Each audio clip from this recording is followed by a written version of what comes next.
शहरातील गुन्हेगारीला चाप लावत गुन्हे शाखेने आणखी एक धाडसी कारवाई करत फायरिंग प्रकरणातील तिन्ही आरोपींना ताब्यात घेतले आहे।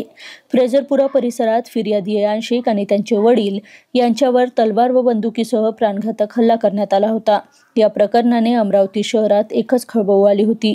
28 ऑगस्ट रोजी अयान शेख आपल्या वडिलांसोबत दुकानासमोर उभे असताना आरोपी सय्यद अबुजर उर्फ मस्तान राहणार हबीबनगर, मोहम्मद रेहान 20 वर्ष राहणार सुकियान नगर आणि एक विधी संघर्षग्रस्त बालक बाईकवर येऊन दोघांना शिवीगाळ व जिव्याने मारण्याच्या धमक्या देऊ लागले।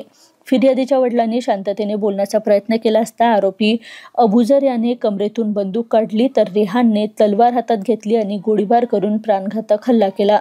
गुन्ह्याची गंभीरता लक्षात घेऊन पोलीस निरीक्षक संदीप चव्हाण यांनी वेगवेगळ्या पथकांची नेमणूक केली। गुप्त बातमीदारामार्फत माहिती मिळाली की आरोपी धरमकाटा परिसरात लपून बसलेला आहे। त्यानुसार सपोनी मनीष वाकोडे यांच्या पथकाने मोठ्या शिताफीने तिन्ही आरोपींना जेरबंद केले।